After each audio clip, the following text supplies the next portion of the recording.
Are Sandhya Devi గారు రాసిన ఎర్ర కలువలు 6వ ఎపిసోడు చదువుతున్నది దేవి. అందరూ శ్రీ నవలా సుధా అనే ఛానల్ని కూడా తప్పకుండా సబ్స్క్రైబ్ చేసుకోండి. ఇంకా కథలోకి వెళ్దామా?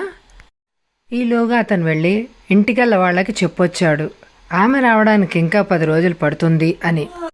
నాకు ఈరోజే ఉత్తరం వచ్చింది అని. వాళ్ళు సరే అన్నారు. ఉదయకృష్ణ ఆ రోజు నుంచి ఆమెను ఇంటి నుంచి బయటికి పంపే ప్రయత్నంలోనే ఉన్నాడు. మెల్లగా ఆమె గది వైపు వెళ్ళాడు. ఆమెను పేరు పెట్టి పిలవడమే తనకి అసహ్యం అన్నట్టు గుమ్మం దగ్గర యువతల ఆగిపోయి పొడిగా దగ్గాడు. మంచం మీద కూర్చుని చెంపకి చెయ్యి ఆంచుకుని పరధ్యాసలో పడిపోయిన ఊర్మిళకు అతను గుమ్మం దగ్గర నిలబడ్డం కానీ అతను దగ్గడం కానీ ఆమెకు తెలియనే తెలియదు. ఒక్క క్షణం రెప్పవాల్చకుండా చూశాడు. మనిషి ఆ టైంలో ఉండవలసిన నిండుతనంతో అలా ఉందే కానీ పరీక్షగా చూస్తే మొహం పీక్కుపోయి కళావిహీనంగా పాలిపోయి ఉంది. దానికి తోడు తల దువ్వుకోలేదు. ఉదయం స్నానం చేశాక నుదుట కుంకుమ పెట్టుకున్నట్టు అది ఇప్పుడు చెమటతో తడిసి నుదురంతా అయి ఎలాగో ఉంది. అలా ముస్తాబు లేకపోయినా ఆమెలో కొత్త అందం తొణికిసలాడుతోంది. ఆలోచనలో పడి కొట్టుకుపోతున్నట్టు అలా బొమ్మలా కూర్చుంది. ఈసారి తలుపు చప్పుడు చేశాడు. ఆమె ఒక్కసారి తుళ్ళిపడి పక్కకు తిరిగి చూసింది. ఉదయకృష్ణ గుమ్మం పొడుగునా నిలబడి ఉన్నాడు. అతని ముఖం కోపాన్ని గంభీరాన్ని దాచుకొని పైకి శాంతంగా కనిపించడానికి ప్రయత్నం చేస్తున్నట్టుగా ఉంది. భర్తను తన గది గుమ్మం దగ్గర చూసి చటుక్కుని లేవబోయింది. అంత చటుక్కుని లేవడం ఆమెకు సాధ్యం కాలేదు. మెల్లగా భారంగా లేచి నిలబడింది. ఆ లేచి నిలబడ్డానికి కూడా వగర్పు ఆయాసం వచ్చినట్టుగా ఉంది. ఊపిరి బరువుగా పీలుస్తూ అతని వైపు ప్రశ్నార్థకంగా చూసింది. ఎప్పుడు ఇటు రాని మనిషి ఇలా వచ్చారేంటి? ఈ మధ్య నువ్వు ఎక్కడికి వెళ్ళడం లేదులా ఉంది మామూలుగా అన్నాడు. తలా తోకా లేని ఆ ప్రశ్న వింటూనే అర్థం కాని దానిలాగా అలా చూస్తుండిపోయింది. నిర్వికారంగా ఉన్న ఆ చూపుల్లో ఎలాంటి భావం తొణిగసలాడలేదు. పైగా ఆ చూపులు జాలిగా పరిస్థితులు ఢీ కొనలేక డీలా పడిపోయినట్టు దీనంగా ఉన్నాయి. డాక్టర్ చెప్పింది కదా సాయంత్రం వేళ చల్లగాలికి అలా వెళ్ళమని అంటూ ఆగిపోయాడు. అతని మాట వింటూనే ఆ కళ్ళల్లో ఆశ్చర్యం చిన్న నక్షత్రంలాగా తళుక్కున మెరిసి ఇట్టే మాయమైపోయింది. ఆశ్చర్యం ఒక మెరుపు మెరిసి మాయమై మరుక్షణంలో ఆ కళ్ళల్లో విచారం గూడు కట్టుకుంది. ఈ ప్రపంచంలో ఇక నాకు కావాల్సింది ఏముంది? నేను కోరుకున్నవి నాకు ఏం దక్కాయి గనక? ఈ చల్లగాలి, ఈ షికార్లు నాకెందుకు అన్నట్టు అదో రకంగా చూసింది. ఆ చూపుల్లో నైరాస్యం కొట్టొచ్చినట్టు కనిపించసాగింది. నేను అలా పన్నుండి వెళ్తున్నాను, నువ్వు వస్తావేమోనని అంటూ ఆగాడు. అతనికి ఇంకేం చెప్పాలో అర్థం కాలేదు. నా వెంట రాని అంతకంటే గట్టిగా చెప్పలేకపోయాడు. నేను రాలేను, నాకు ఒంట్లో బాలేదు, నీరసంగా ఉంది అంది. ఆ అనడంలో నేను రాను అన్నానని మీరేమీ అనుకోవద్దు అన్నట్టుగా ఉంది. ఉదయకృష్ణ మరి ఇంకా నిలబడలేదు. వెనక్కు తిరిగి వెళ్ళిపోయాడు. ఊర్మిళ బరువుగా నెట్టూర్చింది. ఊర్మిళ అతను ఏ ఉద్దేశంతో కూడా తీసుకువెళ్తానన్నాడో అసలు సంగతి గ్రహించలేకపోయినా కావాలని మనస్ఫూర్తిగా పిలవలేదని మాత్రం గ్రహించుకుంది. అటువంటప్పుడు అతను పిలవగానే వెంటబడి వెళ్ళడం దేనికి? తనని అతని మనసులో అసహించుకుంటున్నాడని తెలుసు. ఊర్మిళకి కళ్ళనీళ్లు గిర్రను తిరిగాయి. పెళ్ళైన తర్వాత అతని మాటలు, లాలన, ప్రేమ, అనురాగం అన్నీ ఒక్కొక్కటి గుర్తుకొస్తున్నాయి. తను ఎక్కువగా తిరిగితే చాలు అతనికి కోపం వచ్చేది. అపురూపంగా చేతుల మధ్య లేవనెత్తి మంచం మీద పడుకోబెట్టడం, తన జుట్టుని ప్రేమగా సవరించి లాలించి అక్కును చేర్చుకోవడం అన్నీ గుర్తొచ్చి ఆపుకోలేని దుఃఖంతో చేతుల్లో ముఖం దాచుకొని వెక్కి వెక్కి ఏడ్చింది. మనసారా కరువు తీరా హృదయం బ్రద్దలై గుండె కరిగిపోయేటట్టు ఏడ్చింది. అలా కుమిలి కుమిలి కదిలి కదిలి ఏడ్చింది. ఆయనలో ఇప్పుడు ఆ అనురాగం ఏది? ఆ లాలన, ప్రేమ ఏది? ఆయన చేతుల్లో ఒరిగిపోతే గానీ తన మనసుకి హాయిగా ఆనందంగా అనిపించేదే కాదు. ఆ లాలనలో కరిగిపోతే గానీ మనసుకి తృప్తి అనిపించేదే కాదు. ఆ చేతుల్లో హాయి, ఆ గుండెల్లో వెచ్చతనం, ఆ చూపుల్లో చల్లదనం ఇక తన సొంతం కావు. మనసులో గడ్డగట్టుకునున్న బాధ అంతా కన్నీరుగా మారింది. ఇక ఈ జీవితంలో తనకి సుఖశాంతి లేదు. ఏడ్చి ఏడ్చి అలసిపోయిన దానిలాగా నిస్త్రాణగా అలాగా ఆ మంచం మీద ఒరిగిపోయింది. ఆ రోజు మృత్యుంజయరావు గారి నుంచి ఉత్తరం వచ్చింది. ఆ ఉత్తరంలో ఆయన చూసిన ఊళ్ళ గురించి, అక్కడి సంగతుల గురించి వ్రాశారు.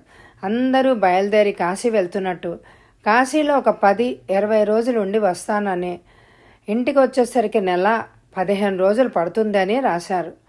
కొడుకు గురించి వ్రాసింది తక్కువే, ఊర్మిళ గురించే ఎక్కువగా రాశారు ఆ ఉత్తరంలో. ఆ ఉత్తరం చదవగానే ఉదయకృష్ణ కోపంతో ఊగిపోయాడు. ఒంట్లో రక్తం సలసలా కాగినట్టయి శరీరం అంతా వేడెక్కిపోయింది. ఎవరిని అయినా చంపి ఆ నెత్తురు తాగితే గాని మనశ్శాంతి ఉండదు అన్నట్టు కోపంతో ఊగిపోయాడు. అతని కోపం అంతా ఉత్తరం మీద చూపించాడు. ఆ ఉత్తరాన్ని కసితీరా చింపి 10 ముక్కలకి 100 ముక్కలు 1000 ముక్కలుగా చింపి విసిరేశాడు. ఆ చింపిన ముక్కలు ఫ్యాన్ గాలికి తెల్లని పువ్వుల్లాగా ఎగిరి ఆ గదంతా మల్లెపూలు పరిచినట్టుగా అయింది. ఆ గదిలో పడిన కాగితం ముక్కల వైపు కసిగా కోపంగా చూశాడు. అతను చూస్తుండగానే ఆ ముక్కలన్నీ ఒక చోటకి చేరిపోయి ఒక్కటిగా అతుక్కుపోయాయి. ఆ అతుక్కుపోయిన కాగితం అతన్ని చూసి విరగబడి నవ్వినట్టుగా అనిపించి పిచ్చి కోపంతో ముందుకు అడుగు వేశాడు ఆ కాగితం అందుకోవాలని. అతను చూస్తుండగానే ఆ కాగితం రూపం మారిపోయి ఆ స్థానంలో జైంట్ నిలబడి తన వైపే చూస్తున్నట్టు కర్ణ కఠోరంగా వికటాట్టహాసం చెయ్యసాగింది. భరించరాని వేదనతో కళ్ళు గట్టిగా మూసుకుని చెవులు మూసుకున్నాడు. ఆ శబ్దాన్ని విని తను భరించలేనట్టుగా తల గిర్రున తిరిగిపోతోంది. ఒళ్ళంతా ముచ్చెమటలు పోసేసి షర్ట్ అంతా తడిపేసింది. మెల్లగా కళ్ళు విప్పి చూశాడు. ఆశ్చర్యం, తను చింపి పారేసిన కాగితం ముక్కలు గదిలో చల్లా చెదురుగాయి అలాగే పడున్నాయి. అవి అతుక్కుని జైంట్గా మారి తనని భయపెట్టడం లేదు. అంతా తన భ్రమ. ఆలోచిస్తుంటే పిచ్చెత్తిపోతోంది. లేనిపోని ఆలోచనలతో తల వేడెక్కి కణతల దగ్గర పట్టుకున్నాడు. తలపై ఎవరో సమ్మెటితో కొడుతున్నంత బాధగా అనిపిస్తోంది. నిజం ఎంత చేదుగా ఉంటుంది. నిజాన్ని భరించే శక్తి అందరికీ ఉండదు. ఆలోచిస్తూ అలా ఉండిపోయాడు. మర్నాడు ఎలా అయినా ఆమెను ఇంటి నుండి పంపించేయాలనే నిశ్చయించుకున్నాడు. ఆ రోజు సాయంత్రం 5 గంటలకి ఇంటికి వచ్చి నౌకర్ని పిలిచాడు. అమ్మగారికి త్వరగా తయారై రమ్మని, ఓ చోటికి వెళ్ళాలి అని. నౌకరు వెళ్ళి ఊర్మిళకి ఈ విషయం చెప్పడంతో ఆమె అలాగే అని తలూపింది. ఎక్కడికి అని ప్రశ్నించలేదు. చీర మార్చుకుని యువతలకొచ్చింది. ఈయన ఎక్కడికి తీసుకెళ్తారా అన్నట్టు చూస్తూ. ఉదయకృష్ణ ముందుగా దారితీశాడు. మౌనంగా భర్తను అనుసరించింది. ఇద్దరూ కారులో కూర్చున్నారు. కారు బయలుదేరింది. అతనికి ఒక విధంగా బాధగా జాలిగా అనిపిస్తోంది. ఇలా ఇద్దరం కలిసి సరదాగా వెళ్ళేవాళ్ళం. ఆ రోజులు ఎంతలో మారిపోయాయి.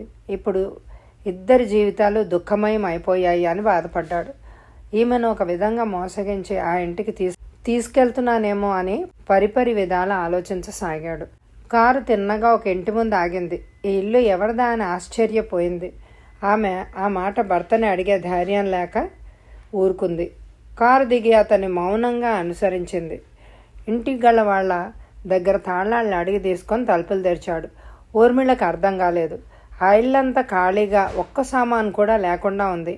ఆ ఇంట్లో ఎవ్వరూ మసులుతున్నట్టు లేదని స్పష్టంగానే తెలుస్తోంది. అంతలో ఒక వయసు మళ్ళిన స్త్రీ అక్కడికి వచ్చింది. ఏం బాబు, నన్ను ఈరోజు నుండి పనిలోకి వచ్చేయమంటారా అని అడుగుతూ. అతను తలూపాడు.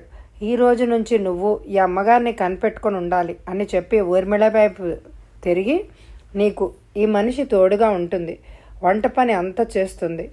ఇంటికల్లా అతను ఆఫీస్ నుంచి వచ్చాక వంటకు కావాల్సిన సామాన్లు, మంచం, టేబుల్, కుర్చీ అన్నీ తీసుకొస్తాడు. జాగ్రత్తగా ఉండు. నీకు ఏం కావాల్సి వచ్చినా ఇంటికల్లా వాళ్ళు చూస్తారు. నీకు ప్రతి నెల డబ్బు పంపిస్తాను. ఈ డబ్బు కూడా ఉంచు అంటూ కోట్ జేబులో డబ్బు తీసి ఆమె చేతిలో పెట్టాడు. ఆ డబ్బు ఆమె చేతిలో పెట్టడం ఊర్మిళకు తెలియదు. ఆ డబ్బు బలవంతంగా ఇచ్చాడేమో. భర్త మాటలు వింటూనే శిలా ప్రతిమలాగా ఉండిపోయింది. అతను చెప్పే మాటల్లో ఒక్క అక్షరం కూడా చెవికి ఎక్కడం లేదు. ఎందుక ఈయన తనని వెంట పెట్టుకొని తీసుకొచ్చింది? అయోమయంగా తను ఎక్కడ ఉన్నది అనే ధ్యాస లేకుండా అలా నిలబడిపోయింది. అంతలో ఇంటిగల వాళ్ళు వస్తే ఊర్మిళని వాళ్ళకి పరిచయం చేశాడు. ఈమె నా ఫ్రెండ్ మిస్సెస్ అంటూ పరిచయం చేశాడు. ఊర్మిళ అవును కాదు అని సమాధానమే చెప్పలేదు. వారికి మౌనంగా చేతులు జోడించింది. వాళ్లలో ఒక ఆమె అతని భార్య, మరొక ఆమె చెల్లెలు. అతను ఆఫీస్ నుండి ఇంకా రాలేదు. వాళ్ళకి ఆమె విషయం జాగ్రత్త అని చెప్పి వెళ్ళిపోయాడు. ఖాళీగా బోరుమంటున్న ఆ ఇంట్లో ఒంటరిగా అలా నిలబడిపోయింది. ఆమెకు కాలం స్తంభించిపోయినట్టుగా ఉంది. రోజులు ఒక్కొక్కటి గడిచిపోతున్నాయి. అటు ఉదయ్ కృష్ణ, ఇటు ఊర్మిళకి మనసు స్థిమితంగా లేదు. ఊర్మిళని మంచం మీద నుండి కదలనివ్వకుండా వంట మనిషి రంగమ్మ చూస్తోంది. ఆమెకు తిండి తినాలని, నిద్రపోవాలని అనిపించడం లేదు. రాత్రి పగలు అలా ఆలోచిస్తూ పిచ్చిదానిలాగా రోజులు గడుపుతోంది. మోసం చేసి భర్త ఇక్కడికి తీసుకొచ్చినందుకు అతన్ని ఏమీ నిందించలేదు. ఇంటికల్లా అతని ద్వారా డబ్బు పంపిస్తున్నాడు. ఒక్కసారి కూడా అతను ఆ ఇంటికి రాలేదు అని బాధపడలేదు. తన పరిస్థితికి తనలో తానే కుమిలిపోయింది. తను ప్రసవించాకైనా ఆయన బిడ్డను చూడ్డానికి వస్తారా రారా అన్న దిగులు ముంచుకొస్తూ ఉంది. ఊర్మిళకు నెలలు నిండుతూ ఉన్నాయి. ఉదయకృష్ణ ఒక్కసారి కూడా రాలేదు. ఆమెకు అతన్ని ఒకసారి చూడాలన్న పిచ్చి కోరిక కలగసాగింది. అతన్ని చూస్తే గాని ప్రాణం నిలవలేనట్టు అవసాగింది. నెలలు నిండే కొద్దీ ఆమె ఆరోగ్యం సరిగ్గా ఉండడమే లేదు. మంచం మీద నుంచి కదలడమే లేదు. 24 గంటలు అలా మంచంలో పడి ఉంటుంది. ఒకరోజు ఆమె అలా పడుకుని వెక్కి వెక్కి ఏడవడం రంగమ్మ కళ్ళపడింది. ఆవిడకు జాలేసింది. నెమ్మదిగా దగ్గరికెళ్ళి ఓదార్చసాగింది. ఏ అమ్మా, ఎందుకు ఏడుస్తున్నావు? ఒంట్లో బాగాలేదా అని అడిగింది. కాదన్నట్టు తల తిప్పింది. అలా ఏడుస్తూనే రంగమ్మ ఓదార్చే కొద్దీ ఆమె దుఃఖం మరింత ఎక్కువ అవ్వసాగింది. ఎందుకు ఏడుస్తున్నావో నాకు చెప్పమ్మా అంటూ బ్రతిమలాడింది. వంట మనిషి అడగ్గా అప్పుడు చెప్పింది. రంగమ్మ, ఆయన ఇక్కడికి ఒక్కసారి కూడా రాలేదు. ఆయన్ని చూడాలని ఉంది రంగమ్మ అంటూ వంట మనిషిని పట్టుకొని ఏడ్చేసింది. అయ్యో తల్లి అంటూ ఓదార్చి, ఆ బాబుగారిని నేను వెళ్ళి తీసుకొస్తాను ఉండమ్మా అంది. ఆ మాట వినడంతో ఊర్మిళ కళ్ళు వింత కాంతితో తళుక్కుమని మెరిశాయి. నిజమా రంగమ్మ, నువ్వు వెళ్ళి తీసుకొస్తావా అని అడిగింది ఆతృతగా నమ్మలేనట్టు. అవునమ్మా వెళ్తాను అని అంది. అయితే ఇప్పుడే వెళ్ళు రంగమ్మ అంది ఒక్క క్షణం ఆగలేనట్టు. ఇప్పుడా? అవును ఇప్పుడే వెళ్ళు, బస్కి డబ్బులు ఇస్తాను అంది. రంగమ్మ అలాగే అని ఊర్మిళ దగ్గర డబ్బులు తీసుకుని వెళ్ళింది. ఉదయకృష్ణ అప్పుడే ఇంటికొచ్చాడు. అతని ఇంటికొచ్చిన అరగంటకి రంగమ్మ వచ్చింది. ఆవిడ్ని చూస్తూనే ఎందుకు వచ్చావు అన్నట్టు చూశాడు. బావుగారు, అమ్మగారు మిమ్మల్ని చూడాలని కలవరించేస్తున్నారండి. భోజనం కూడా సరిగ్గా చేయడం లేదు. ఏడుస్తూ పడుకుంటున్నారండి. మీరు ఒక్కసారి రండి అంది మెల్లగా. అతని ముఖం ఒక్కసారి గంభీరంగా మారిపోయింది. సరే నువ్వు వెళ్ళు అన్నాడు మామూలుగా. అమ్మగారికి ఏం చెప్పనండి? అతను వెంటనే ఏమీ చెప్పలేకపోయాడు. ఇంటికి ఇప్పుడే వస్తారా అండి? అయితే అమ్మగారికి మీరు వస్తున్నారని చెప్తానండి. నేను వెళ్తానండి బాబుగారు అంటూ రంగమ్మ వెళ్ళిపోయింది. ఊర్మిళ రంగమ్మ రాక కోసం ఎదురు చూస్తూ ఉంది. రంగమ్మ వెళ్ళేసరికి ఇంటి దగ్గర ఆయన ఉన్నారో లేదో, ఉంటే ఏమన్నారో ఆమె ఆలోచిస్తూ ఆవిడ కోసం ఎదురు చూడసాగింది. రంగమ్మ రావడంతో ఆత్రంగా అడిగింది. రంగమ్మ, ఆయన ఇంటి దగ్గర ఉన్నారా? వస్తానన్నారమ్మా నవ్వుతూనే చెప్పింది. ఎప్పుడు వస్తా అన్నారు? ఎప్పుడా? ఇప్పుడే వస్తా అన్నారమ్మా. నిజంగానా అని అడిగింది సంతోషం పట్టలేక. నిజంగానేనమ్మా. రంగమ్మ, ఆయన ఎలా ఉన్నారు? కులాసాగా ఉన్నారా? కులాసాగానే ఉన్నారమ్మా. రంగమ్మ, ఆయన వస్తారు. ఏమైనా టిఫిన్ చేయవా? ఏం చేయమంటారు? ఏం చేస్తావు? ఆయనకి గోధుమ హల్వా అంటే ఇష్టం, హల్వా చెయ్యి. అలాగే అంటూ లోపలికి వెళ్ళబోతుంటే, ఆగు రంగమ్మ, నేనే నెమ్మదిగా వచ్చి హల్వా చేస్తాను అంది మంచం మీద నుంచి లేవడానికి ప్రయత్నం చేస్తూ. ఆమెకు ఓపిక లేకపోయినా శక్తినంతా కూడా తీసుకుని లేవబోతుంటే రంగమ్మే అంది. మీరు అసలే నీరసంగా లేవలేకపోతున్నారు, నేను చేస్తానులేండమ్మా. ఊర్మిళ వినలేదు. వంట మనిషి సహాయంతో లేచి వంటగదిలోకి వెళ్ళింది. అతని కోసం శ్రమపడి స్వీట్ చేసింది. అవి అయ్యాక రంగమ్మ ఒకవేళ ఆయన భోజనానికి ఉంటానంటే? ఉంటే వెంటనే నేను వంట చేసేస్తానమ్మా. అప్పుడు హడావిడి అయిపోతుంది, వంట కూడా నేనే చేసేస్తానంది. రంగమ్మ చెప్తున్నా ఆమె వినలేదు. అతనికి ఇష్టమైన కూరలన్నీ చేసింది. పనంతా అయ్యాక ఊర్మిళ్ళకి నడుం పట్టేసింది. పని మనిషి సహాయంతో మెల్లగా లేచి అవతలికి వెళ్ళింది. ఉదయకృష్ణ వస్తాడని ఎదురు చూస్తూ కూర్చుంది. 6 గంటలు దాటిపోయి 7 గంటలు అవుతోంది. అతను రాలేదు. రంగమ్మ, ఆయన ఈరోజే వస్తా అన్నారా? నువ్వు సరిగ్గా విన్నావా అని అనుమానం తీరకుండా అడిగింది. వస్తారమ్మా, దారిలో ఏ స్నేహితుడో కనిపించుంటాడు. అవును, అదే నిజమే అయి ఉంటుంది అని ఒప్పుకుంది. అతని కోసం ఎదురు చూస్తూ కూర్చుంది. 8 అయింది, 9 అయింది, 10 అయినా రాలేదు. ఊర్మిళకు దుఃఖం ముంచుకొచ్చేసింది. రంగమ్మకి నిద్ర ఆగక కొంగు పరుచుకుని పడుకుండిపోయింది. 11 గంటల వరకు ఆశ చావక ఎదురు చూసింది. ఇక రాడని నిశ్చయించుకుని రంగమ్మని లేపి భోజనం చేసి పడుకోమంది. ఊర్మిళ మాత్రం భోజనం చేయనే లేదు. రంగమ్మ ఆమెను బ్రతిమలాడి గ్లాసు మజ్జిగ తాగించగలిగింది.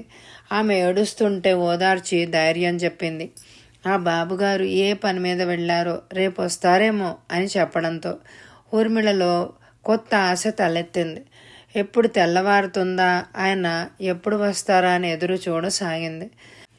ఆమె ఎదురు చూసినంత త్వరగా తెల్లారలేదు.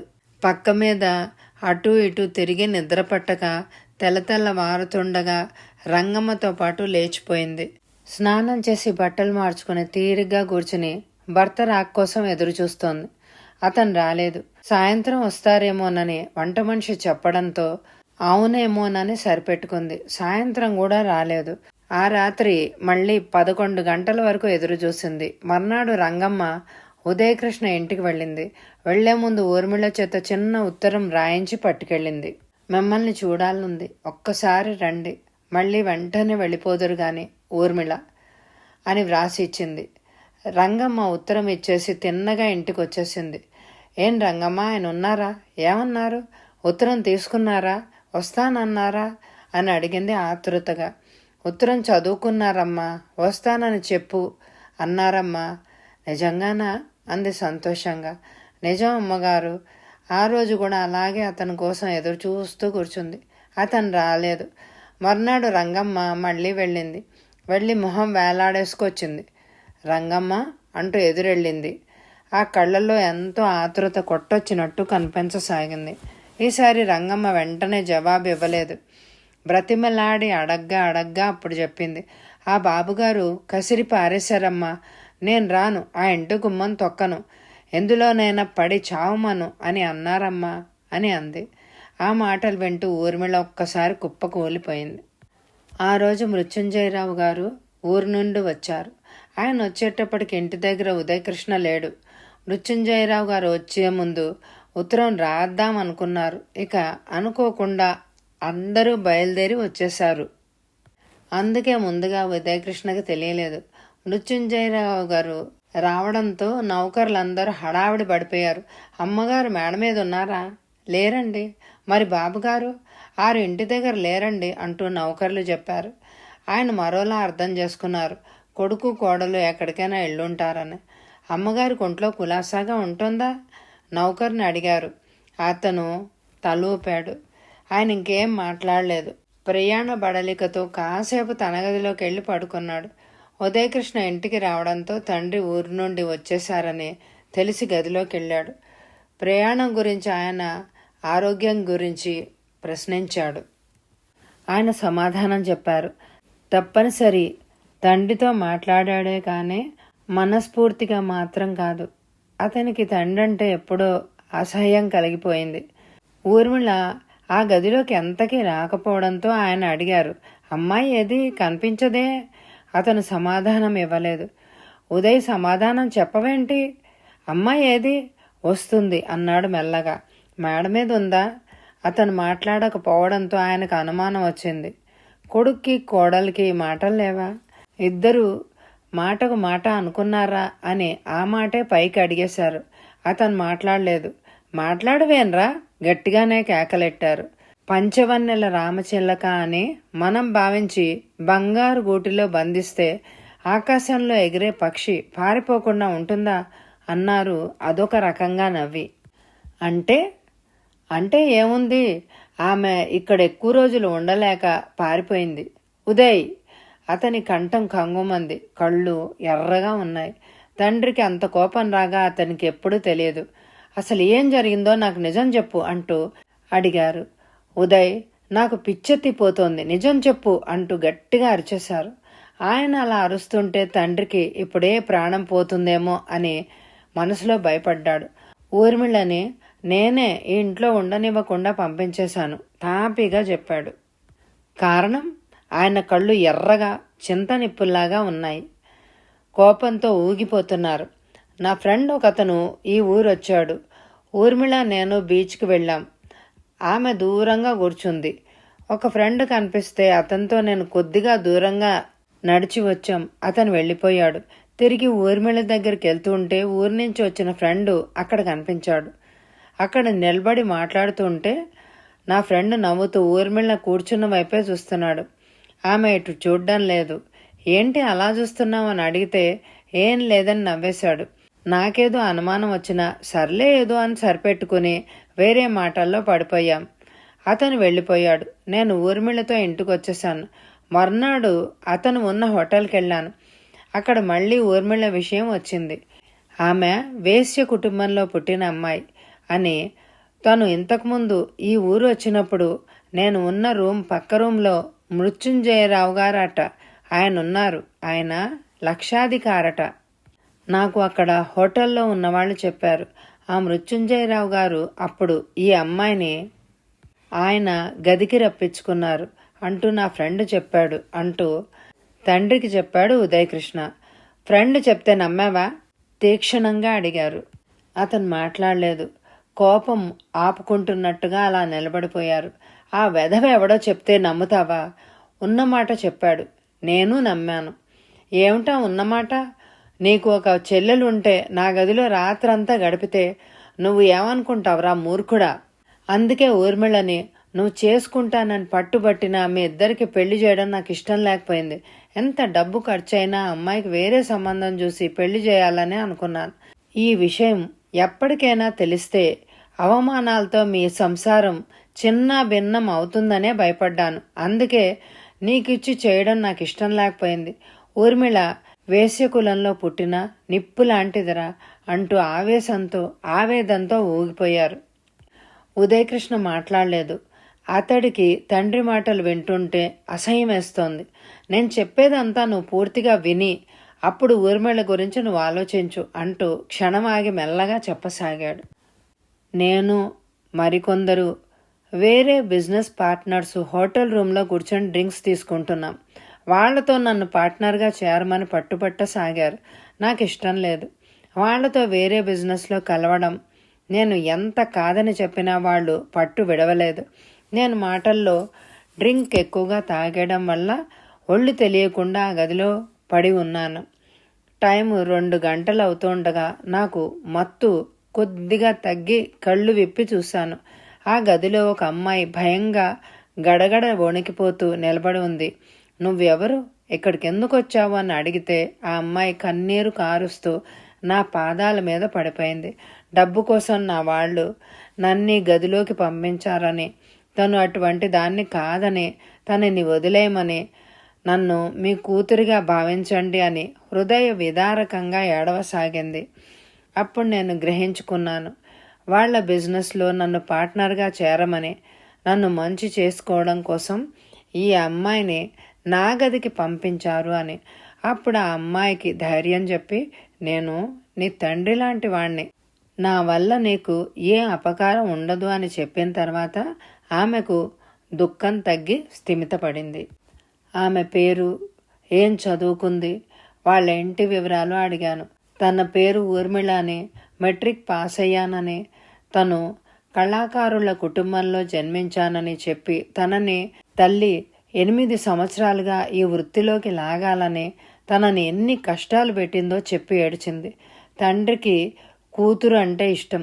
భార్యతో దెబ్బలాడి కూతుర్ని ఆ వృత్తిలోకి లాగకుండా 10 కళ్లతో చూసుకునేవాడు. రాను రాను ఆ ఇల్లు ఊర్మిళకు నరకం అయిపోయింది. ఇంటికి ఎవరు వచ్చినా ఊర్మిళ అందం చూసి ఎంత డబ్బైనా సరే ఇస్తాం, ఆమె తనతో ఒక్క రాత్రి ఉండేటట్టు చేయమని బ్రతిమలాడేవారు. తండ్రి ససేమేరా ఒప్పుకునేవారే కాదు. తల్లికి వాళ్ళు ఇస్తామన్న డబ్బు చూసి రాను రాను ఆశ పెరిగిపోయి కూతుర్ని ఏ విధంగానైనా లొంగదీయాలని నిశ్చయించుకుంది. ఊర్మిళ కొరకరాని కొయ్యలాగా తయారైంది ఆమెకు. తండ్రి ఆమెకు అండగా నిలబడ్డంతో తల్లికి కూతురి మీద కసి పెరిగిపోయింది.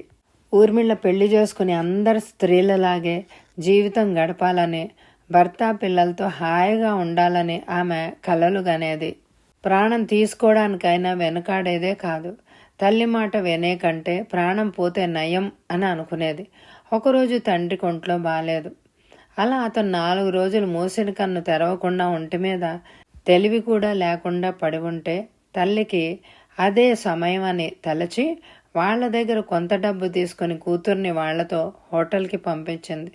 ఊర్మిళ గుండెలు పగిలేలాగా ఏడ్చినా ఆమె వినలేదు. తన కథ అంతా నాకు చెప్పి నన్ను ఈ రూమ్లోకి పంపించారు అని చెప్పి ఏడ్చింది. నేను ఆమెకు ధైర్యం చెప్పాను. ఆమె నన్ను సహాయం కోరింది. నన్ను ఈ నరకంలో నుంచి తప్పించమని, ఇక తను ఆ ఇంట్లో ఉండలేకపోతున్నాను అని బ్రతిమలాడింది. నన్ను ఆ ఇంట్లోంచి తప్పించేస్తే మీకు ఎంతో పుణ్యం ఉంటుంది అని కన్నీరు పెట్టుకుంది. ఆ ఇంట్లోంచి తప్పించేస్తే ఏదైనా ఉద్యోగం అయినా చేసుకుంటాను, లేదా ఎవరింట్లోనైనా పని మనిషిగా అయినా ఉంటాను, నన్ను ఇంట్లోంచి తప్పించమని ప్రాధేయపడింది. కూతుళ్ళు లేని నాకు ఆ అమ్మాయి అంటే సదభిప్రాయం ఏర్పడింది. ఈ అమ్మాయికి అందం ఉంది, చదువు ఉంది, బుద్ధిమంతురాలు, ఆమె నిప్పుతో సమానమని గ్రహించాను. కులం కళాకారుల అయితేనే అమ్మాయి రత్నం లాంటిది. ఆ అమ్మాయికి నాకు చేతనైనంత సహాయం చెయ్యాలనే నిశ్చయించుకున్నాను. ఒక 25,000 నావి కావు అని అనుకుంటే ఆ ఇంటి నుండి అమ్మాయిని తీసుకొచ్చేయగలను అన్న నమ్మకం ఏర్పడి ఆ అమ్మాయికి ధైర్యం చెప్పి ఆమెను ఆ హోటల్ గదిలో ఉంచి ఆమెను అక్కడికి తీసుకొచ్చిన వాడితో ఇంటికి తీసుకెళ్ళమని, వాడికి కొంత డబ్బిస్తే అప్పుడు నన్ను ఊర్మిళ వాళ్ళ ఇంటికి తీసుకెళ్ళాడు. నేను వాళ్లతో మాట్లాడగానే వాళ్ళు మొదట ఒప్పుకోలేదు. 25,000 అంటే మెత్తబడి అయిష్టంగానే ఒప్పుకున్నారు. 25,000 వాళ్ళకిచ్చి మీరు ఇంకా ఆ అమ్మాయి జోలికి రావద్దు, ఆమెకు మీకు ఎటువంటి సంబంధం లేదని ఆమె తల్లి చేత కాగితం రాయించుకొని బయలుదేరి వచ్చేస్తుంటే ఆమె తండ్రి గురించి గుర్తొచ్చి అతడి గురించి అడిగితే నన్ను అతని గదిలోకి తీసుకెళ్లారు. జ్వరంతో పడి ఉన్నాడు. నేను చెప్పవలసింది చెప్పి అమ్మాయికి ఇంకా ఏం పర్వాలేదని ధైర్యం చెప్పాను. అతను నాకు మౌనంగా చేతులు జోడించి నమస్కరించాడు. నేను హోటల్కి వచ్చేసరికి ఆమెను తీసుకుని ఇంటికి వచ్చేశాను. ఆమె మన ఇంట్లో ఉండడానికి మొదట సందేహించింది. నా బలవంతం మీదే ఉంది. ఈ ఇంట్లో ఆమెకు భయం పోగొట్టి చనువుగా తిరిగేలాగా చేశాను. నా స్నేహితుడు కూతురని అందరికీ చెప్పాను. ఆమె కోరుకున్న గౌరవ మర్యాదలు ఆమెకు దక్కేలా చేయాలని నా ఉద్దేశం. ఎంత డబ్బు ఖర్చైనా సరే మంచి సంబంధం చూసి చెయ్యాలనే అనుకున్నాను, కానీ నీకిచ్చి చేయాలని నేను ఎప్పుడూ అనుకోలేదు. ఆమెకు కుదిరిన సంబంధం తప్పిపోవడం, నువ్వు ఆమెను పెళ్లి చేసుకుంటానని పట్టుబట్టడం నాకు మతిపోయింది. ఆ అమ్మాయి అంటే మంచి అభిప్రాయం ఉంది, నిప్పులాంటి అమ్మాయి అని తెలుసు. నా కోడలైతే ఈ ఇల్లు బాగుంటుంది అని కూడా తెలుసు. కానీ ఈ విషయం నీకు జీవితంలో ఎప్పుడైనా తెలిస్తే మీ జీవితాలు ఎలా మలుపు తిరుగుతాయో నాకు తెలుసు. అందుకే వద్దన్నాను. మగవాడికి భార్యని అనుమానించడం తెలుసు, నిజానిజాలు తెలుసుకోవాలన్న జ్ఞానం ఉండదు. పెళ్లికి ముందు నీకు చెప్పాను, ఆమె మనసు ఎప్పుడు కష్టపెట్టకు, కంటతడి పెట్టనివ్వకు, అలా అయితేనే ఈ పెళ్లి చేస్తాను అని చెప్పాను. నువ్వు అన్నిటికీ తల ఊపావు. ఊర్మిళ్ళకు కూడా పెళ్లికి ముందు చెప్పాను, ఈ నిజాన్ని వాడికి ఎప్పటికీ చెప్పకు, నువ్వు నా స్నేహితుడు కూతురువి అని చెప్పాను. నువ్వు అలాగే చెప్పు అని ఆమె కూడా సరే అంది. మీ పెళ్లి జరిగిపోయింది. పెళ్లి చేసుకున్నాక నువ్వు ఇలా చేస్తావా? నువ్వు కట్టుకున్న భార్యని, కన్న తండ్రిని నమ్మకపోతే నువ్వు ఇంకెవరిని నమ్ముతావు? ఎవరినో ఒకరిని నమ్మకపోతే నువ్వు ఎలా జీవిస్తావు? నిందలు వెయ్యడం ఒక గొప్ప అనుకుంటున్నావేమో. నీ భార్యనే నిందించావు అంటే అది నువ్వు సిగ్గుపడవలసిన విషయం. వేశ్య కులంలో పుట్టిన స్త్రీకి, అయినంటి కుటుంబంలో పుట్టిన స్త్రీకి వాళ్ళ గుణం నీకేమిటి తెలుసు అని చెప్తున్నావు? జీవిత అనుభవంలో నాకంటే నువ్వెక్కువ, నీ వయసు ఎంత అంటూ ఆయన నవ్వారు. ఉదయకృష్ణ మాట్లాడలేదు. అతని తల గిర్రున తిరిగిపోయింది. తండ్రి చెప్పిందంతా నిజమా అని వేశ్యకులంలో పుట్టిన వాళ్ళు పెళ్లి చేసుకుని పరాయి కంటి వాడికి కనిపించకుండా భర్తతో పిల్లలతో సుఖంగా జీవితం సాగించేవాళ్ళు ఉన్నారు. అయినింటి కుటుంబంలో పుట్టిన అమ్మాయిల గుణాలు బహు మంచివనా నీ ఉద్దేశం? పెళ్లి కాకుండానే ఒకరితో లేచిపోయి తల్లిదండ్రులు వెతికి తీసుకొస్తే ఇంటికి వచ్చేసి తల్లిదండ్రులు చెప్పిన అతన్ని పెళ్లి చేసుకుని పాత జీవితాన్ని మరిచి కొత్త జీవితాన్ని ప్రారంభించే వాళ్ళు కూడా ఉన్నారు. పెద్దింటి స్త్రీలు, ఉన్నత ఉద్యోగస్తుల భార్యలు, భర్తలటు వెళ్ళగానే ఇటు తనకి నచ్చిన వాడితో పరిచయం పెంచుకొని కులికే మహా కిలాడి స్త్రీలు ఉన్నారు. మంచైనా చెడైనా స్త్రీకైనా పురుషుడికైనా పుట్టుకతోనే రావాలి మంచి బుద్ధులు. వాళ్ళ వ్యక్తిత్వాన్ని బట్టి బుద్ధులు మారుతూ ఉంటాయి, అంతేగాని కులాల బట్టి బుద్ధులు రావు. ఉదయ్, ఈ ప్రపంచమే ఒక రంగుల వల. ప్రేమ, ఆకర్షణ, బంధం, అనుబంధం, సిరి సంపదలు ఇవి కావాలి అని కోరుకునేవారు అంతా ఆ వలలో చిక్కుకుని గింజుకుంటూ ఉంటారు. ఆ వలలో పడకుండా తప్పించుకోవడమే మన గొప్పతనం. నీవు ఏం చేశావు? ఎన్నాళ్ళు పెళ్ళి వద్దు అన్నావు, ఊర్మిళం చేసుకున్నావు. ఈ ప్రపంచం అంతా వింత శోభతో కళకళ్ళాడిపోయినట్టు కలలు కన్నావు. ఆ కలలే ఒక రంగుల వల. ప్రతి వ్యక్తి జీవితం ఒక బంగారు కోవెల కావాలే గాని రంగుల వల ఎప్పటికీ కాకూడదు. ఇది నిజం. నువ్వు గ్రహిస్తే మంచిది. నేను ఎంత వెధవని అయినా నాకు సంబంధం ఉన్న స్త్రీని తీసుకొచ్చి నీకు పెళ్లి చేస్తానా? ఆలోచించు. నా మేనల్లుడివో ఎవరివో అయితే వేరే సంగతి. నా కన్న కొడుక్కి వ్యభిచారిణి వృత్తిలో ఉన్న స్త్రీతో పెళ్లి జరిపిస్తానా? ఆలోచించు అన్నారాయన. ఇక వెళ్ళలేనట్టు బాధగా తల అటు ఇటు తిప్పసాగాడు. బాబు ఉదయ్, నీకు ఇంకా ఆ అమ్మాయి మీద అనుమానం పోలేదా? నేను ఇంకెలా చెప్తే నన్ను నమ్ముతావు? ఊర్మిళ అమాయకురాలు. ఆ అమ్మాయి ఎక్కడ ఉందో చెప్పు, నేను వెళ్ళి తీసుకొస్తాను అన్నారాయన బాధగా. నాన్నగారు పశ్చాత్తాపంతో గొంతుగా జీరపోయింది. గుండెల్లో బాధ సుడులు తిరుగుతోంది. ఉదయ్, నీకింకా అనుమానం పోలేదా? నిండు నెలలతో ఉన్న అమ్మాయి అక్కడ ఎంత కుమిలిపోయి ఏడుస్తోందో నీకేమైనా కనికారం ఉందా? నిన్ను నమ్ముకుంది, నిన్నే దైవంగా భావించిందే. అలాంటి అమాయకురాల్ని అవమానించి అనుమానించి అన్యాయం చేసి బయటకు గెంటేస్తావా? నీకు మనసు ఎలా ఒప్పిందిరా ఆమెను ఆ స్థితిలో బయటకు గెంటేయడానికి? అన్నారు ఆయన కొడుకును అసహించుకుంటూ. బాధగా కళ్ళు మూసుకున్నాడు. తను ఎంత మూర్ఖుడు.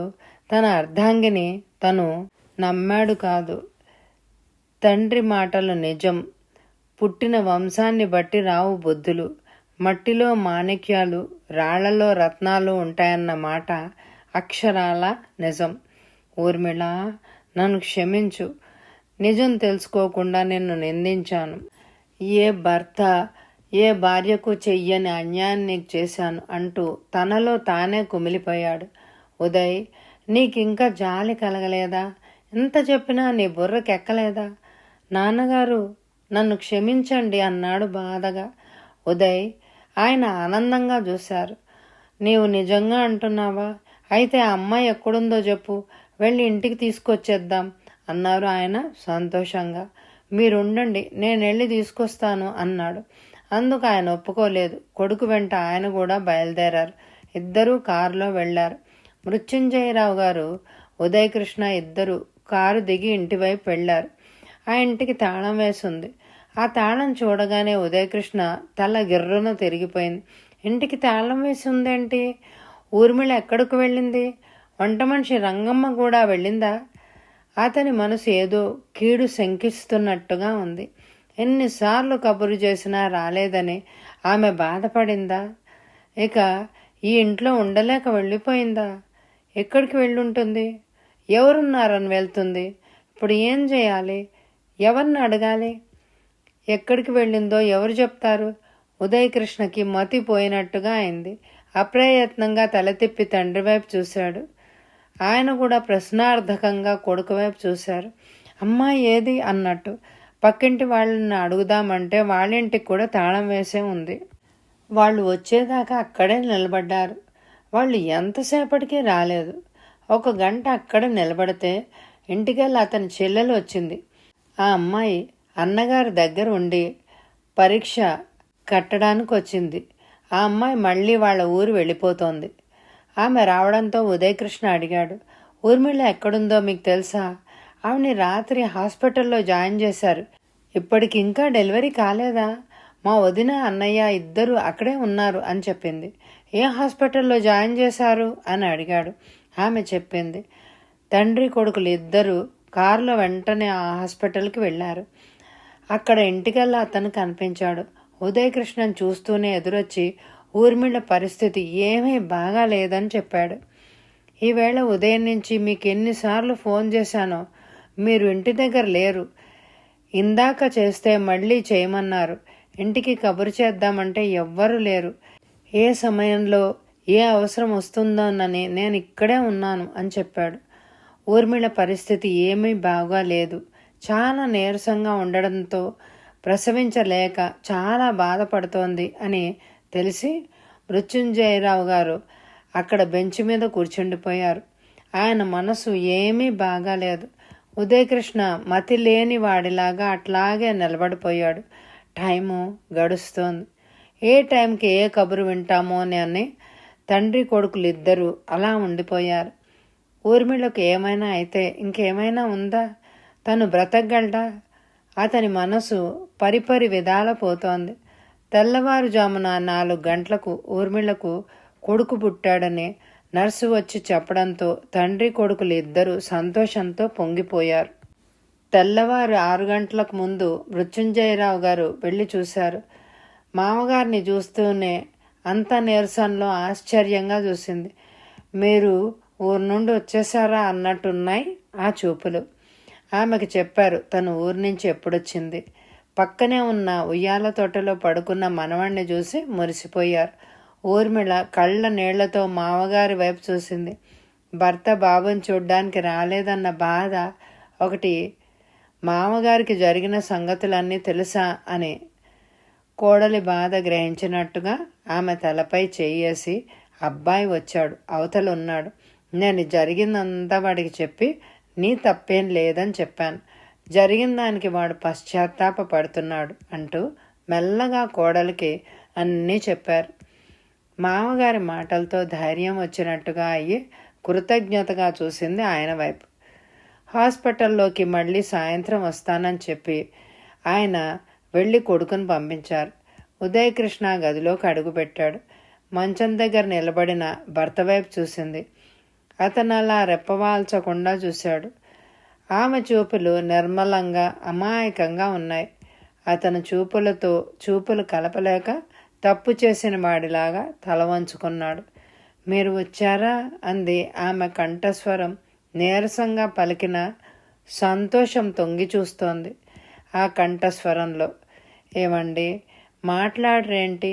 నా మీద ఇంకా కోపమా అంటూ జాలిగా అడిగింది. ఊర్మిళ అంటూ దగ్గర కూర్చుని భరించరాని బాధతో ఆమె జుట్లోకి వేళ్లు పోనిచ్చి మూగగా రోధించాడు. నన్ను క్షమించు ఊర్మిళ, నీ గురించి నిజానిజాలు తెలుసుకోకుండా అవమానించి ఇంట్లోంచి గెంటేశాను. నన్ను క్షమించు అన్నాడు. అతని కంఠస్వరం భారంగా పలికింది. ఊర్మిళ అతని చెయ్యి అందుకొని మౌనంగా ఉండిపోయింది. బాబుని చూశారా? అచ్చు మీలాగే ఉన్నాడు అంటున్న ఆమె కళ్ళు సంతోషంతో గర్వంగా మెరిశాయి. ఉదయకృష్ణ భార్య మాటలతో తల తిప్పి చూశాడు. ఉయ్యాల్లో బాబు పడుకొని నిద్రపోతున్నాడు. లేచి దగ్గరగా వెళ్ళాడు. బంగారు ఛాయతో, నల్లటి ఉంగరాల జుట్టుతో పొద్దుగా ముద్దుగా అందంగా ఉన్నాడు. అరచేతులు అరికాళ్ళు కుంకుమ అద్దినట్టు ఎర్రగా ఉన్నాయి. తన ప్రతిరూపం, తన రక్తాన్ని పంచుకు పుట్టిన బిడ్డ. అతని అంతరంగమంతా సంతోషంగా నిండిపోయింది. మెల్లగా బాబు బుగ్గలు నిమిరాడు. పైనుంచి కింద పడినట్టు బాబు ఒక్కసారి ఉలిక్కి పడ్డాడు. కింద పడిపోలేదు, ఉయ్యాల్లోనే ఉన్నాను అన్నట్టు మళ్ళీ నిద్రపోయాడు. హాస్పిటల్ నుండి ఊర్మిళ ఇంటికి వచ్చేసింది. ఇప్పుడు మళ్ళీ ఇల్లంతా కళకళలాడిపోతోంది. మేడ మీద గదిలో బాబుకి ఉయ్యాల చుట్టూ దోమతెర కట్టి ఉంది. బాబుకి ఇప్పుడు నెల వెళ్ళింది. ఉదయకృష్ణ మంచం మీద కూర్చుని భార్య వైపే పరీక్షగా చూస్తున్నాడు. ఆమెలో మునుపటి కళ అందం వచ్చేశాయి. మొహం సంతోషంతో వెలిగిపోతోంది. బాబుకి పాలు పట్టించి సీసా పక్కన పెట్టి ఇటు తిరిగింది. అతని మొహం ఎప్పుడు చూడని ఆనందంతో గర్వంతో వెలిగిపోతోంది. ఊర్మిళ, అతని కంఠస్వరం మృదువుగా లాలనగా పలికింది. అతని పిలుపుకి ఆమె నిండుగా నవ్వింది. ఆ నవ్వు వెన్నెల విరిసినంత అందంగా ఉంది అతని కళ్ళకి. భర్త దగ్గరగా నడిచి అతని జుట్టులోకి వేళ్లు పోనిచ్చింది. 2 చేతులతో ఆమె నడుం చుట్టూ చేయి వేసి దగ్గరకు లాక్కున్నాడు. మనకి బాబు పుట్టాడు, నీ పంతమే నెగ్గింది. ఆమె నవ్వింది. ఈసారి తప్పక మీరే గెలుస్తారు. ఒకసారి కాదు, 2 సార్లు వరుసగా నేనే గెలవాలి అన్నాడు నవ్వుతూ. ఆమె చెంపలు సిగ్గుతో ఎర్రబడ్డాయి. ఊర్మిళ, ప్రేమానురాగాలతో పిలిచాడు. ఆ పిలుపు ఆమెకు ఎంతో మధురాతి మధురంగా వినిపించింది. అప్రయత్నంగా భర్త తలని గుండెలకు దగ్గరగా లాక్కుంది. ప్రపంచమంతా ఆమెకు వింత సోయగాలతో చెప్పలేని అద్భుతంగా అనిపించసాగింది. తన్మయత్వంతో కళ్ళు మూసుకుంది క్షణంసేపు. కథ సమాప్తం. కథ సుఖాంతం. ఎటువంటి నవలలు మీకు కావాలంటే శ్రీ కథాసుధా ఛానల్ని తప్పకుండా సబ్స్క్రైబ్ చేసుకోండి, లైక్ చేయండి. మీ అమూల్యమైన అభిప్రాయాన్ని కామెంట్ ద్వారా నాకు తెలియచేయండి. ఎక్కువ లైకులు ఇవ్వండి. అలాగే శ్రీ నవలాసుధా అనే ఛానల్ని కూడా సబ్స్క్రైబ్ చేసుకోండి. Thank you very much my dear friends.